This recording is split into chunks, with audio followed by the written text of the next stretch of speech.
Hey friends, in this video I want to talk about education and specifically education in like the public context, meaning, and I'm not talking about school, I'm talking about teaching people things, right? And there is this phrase that some people use called it's not my job to educate you.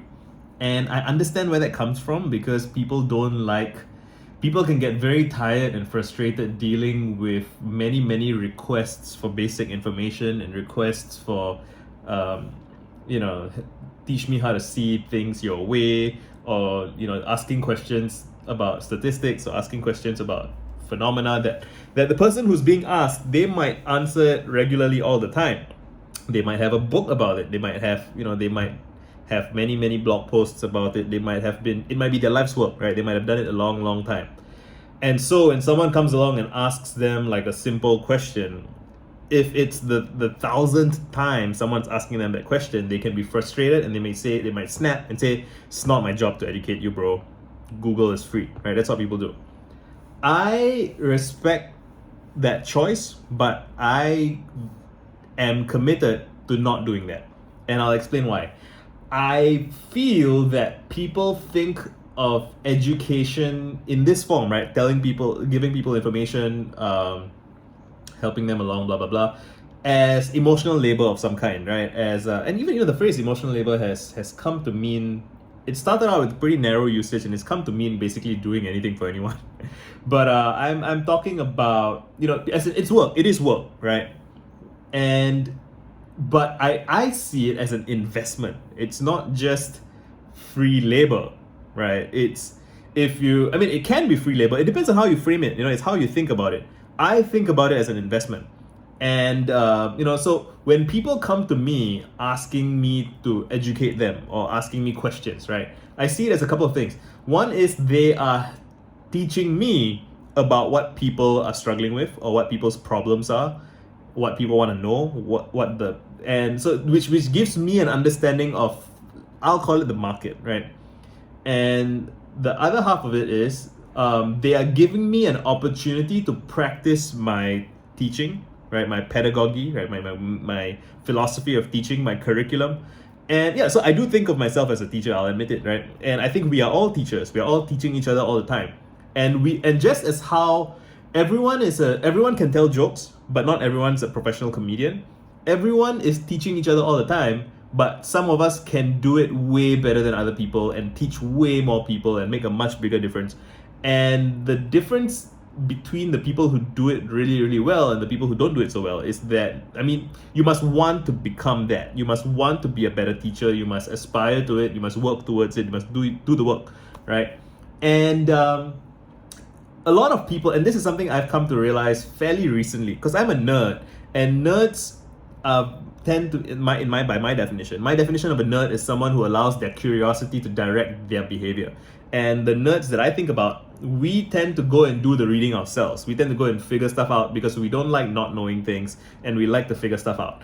A lot of people, they like their learning to be tied in, to kind of be intertwined with a certain social component, meaning they ask questions of people not just because they want to learn the thing that they're asking about, but because they want a relationship with that person, and like a micro relationship, they want a social transaction and exchange. And people do have like capacities for how much they can do that. So right now on YouTube, I'm very free. You can ask me any question you like on YouTube. I will definitely answer it in the comments, and I may even make a video about it. That can only continue up to a threshold where eventually I get so many questions that I can't keep up with everything. Then I have to introduce filters and start to pick and choose which questions I want to answer. That's it. Where am I going with this?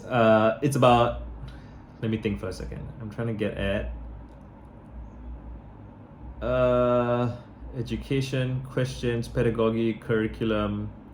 Right. So people are starved of attention, people are starved of intimacy, people are starved of connection, conversation, and they want to learn things and they want to be with people. Even disagreements and fights, right? Very often there is an intimacy to arguments. It's even as you're fighting, there are rules to the engagement. There are things you do and do not do, and you almost send someone a fight request and you play with them. Even if it's a very aggressive fight with a lot of name calling and insults and whatever, you have both agreed, in consciously or unconsciously, we have both agreed to spend the next 20 minutes, 30 minutes on your phones or whatever, or yelling at each other in real life, to spend your time that way instead of opting out and fucking off, right? And there's a connection in that, even if you come away from it both hating each other. There's this great meme of I think Larry David, I don't know his name, the guy from, is it Curb Your Enthusiasm? I don't know this American pop culture shit, but there's this meme of this old white balding guy. Is he old? He's pretty old. And he's leaving the house and he's gonna slam the door and he says, "Fuck you and I'll see you tomorrow." Right? And that's what a lot of people do when they argue on Twitter every day. And I don't want to dismiss that. I think it's a form of social interaction. I've seen people say things like, sometimes guys get into fist fights because it's the only way they can have any physical intimacy with anybody else. Right? Again, that doesn't necessarily explain all of it, but I think it explains quite a bit of it. And let me get back to my point about education as an opportunity and an investment, right? When you build relationships with people, so first of all, let's assume I'm gonna build relationships with people first. And when you build relationships with people, you get them into your social graph, you earn their gratitude. Maybe not all of them, right? But you earn some gratitude. You earn that right to speak to them, speak through them sometimes, and they become your followers. Or again, I don't really like the language we have about followers and subscribers and whatnot. It implies it's a very one-way thing, but I think of it as they become a part of your social graph, right? And which strengthens you in a way, right? And they then become your, again, when I say like agents of influence, it implies it's very one-way kind of thing. But like an expanding social graph of thoughtful people is a very powerful thing, and I will, I'm arguing about it, but I'll just demonstrate it over the coming years, and you'll see for yourself what I mean. But let's say you don't care about the relationship, right? You don't want to be friends with that annoying guy. Totally fine. You shouldn't necessarily be friends with everyone.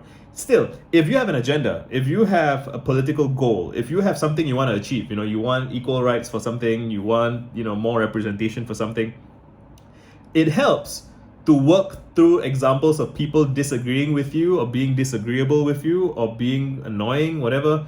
It helps to figure out how you're going to disarm them. And this is, again, so the question is, do you really care about trying to make a progress in the problem, or are you kind of just, you may have some narrow concept of how you're going to solve the problem. It's just fine. It's up to you. I'm talking about my perspective. My perspective is almost everyone who comes at me is an opportunity for me to kind of do a judo throw, and kind of use their energy, right, and redirect it in a way that I feel is productive.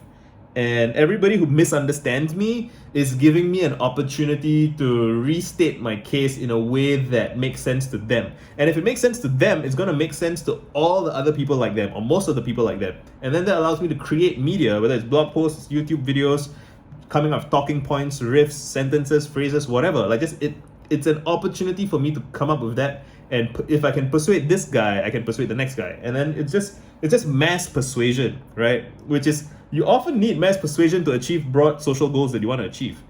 And so, are you serious about trying to achieve those goals? Or, maybe we have different ideas about what serious means. We could have a conversation about that. Let me know what you think is different. Again, this is one of those things where I think demonstration will be much more powerful than arguing. But again, if you argue with me about this, I will then integrate your arguments into my thinking, right? And that would make me more effective. So let's see how it goes. Let me know what you think. Done.